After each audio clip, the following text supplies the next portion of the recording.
Ew. Sorry. We have a child. Oh God. I'm ready for behind the scenes photo.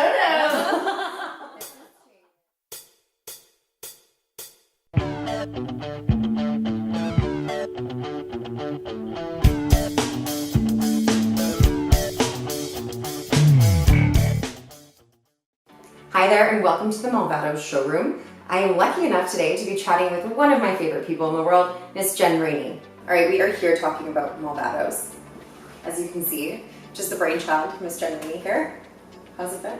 Awesome. Yeah? Yeah. How long have you been doing this now? Well, this is spring 2019 behind us, so this is our 5th season. Leading up to the first season was probably a year and a half, so almost 3 years now. That's incredible. That's pretty incredible. What were the next steps? How did you be like, okay, how do I make a product and take it to market? Yeah, the manufacturing side was definitely something I didn't have experience in. The branding side I understood, marketing and sales for sure I understood, but yeah, that was definitely the most tricky part, but I do have a business partner who is more of an expert in the operations and manufacturing. Right. Thankfully, we started working with some great factories and yeah, and it went from there. Kind of went from there. Yeah. When you have the vision creatively, how did you make sure that your business partner understood how to drive that home? We're in different silos in the business, so really I'm doing all the design and sales and marketing, he's doing all the operations, so he didn't really have so much to do with that, but I think once we figured out what factory we felt comfortable with and which factory sort of produced the quality that we were looking for, then it was easy, and we've, knock on wood, we've been really lucky to have. And how do you mitigate the whole quality versus price point thing? Because I'm sure you can make an amazing flip-flop that retails for $700 and the little tag never pops through, but in order to keep it at the price point for your target market, how did you deal with that? That's such a good question, because you definitely, it's like having a wedding. You want to go crazy and like have the best wedding gown and like spend all the money you can, but in the end you want to try and find that happy medium, and we had to definitely sacrifice certain things, but our main goal was to have a better quality product than what our competitor has. So we had certain benchmarks that we had to meet, and I think we did a pretty good job doing that. I think so too, as my closet brimming to the rim is telling me.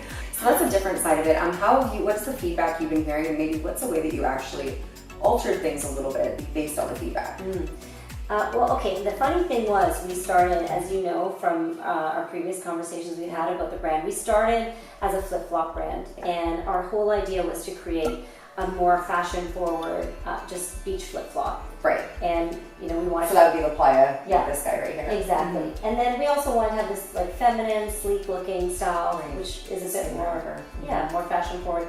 And then we added a few fashion layers in, which at the beginning we weren't even going to do, but we did it, and we realized in our first and second season that people were gravitating more to the fashion. I think even though our demographic is into casual dressing, they still want to have a flat that's more fashion forward too. Right. Have you had that moment yet where you see a girl walking down the street in Malvados, or you tell me just thinking, you're like, I will have one when I'm just walking down the street and I see a girl I don't know wearing them?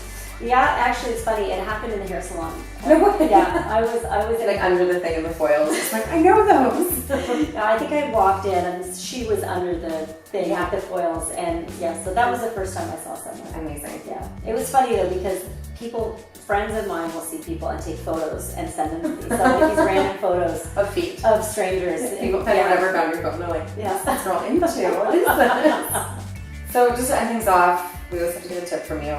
What is the trend for not just footwear, but this whole summer season? I would say in footwear right now, for women's footwear, we're seeing a lot of textures. And so for spring 2019, we added, animals like reptile prints, we added velvet. So textured fabrics are really important in clothing, in swimwear, and in footwear.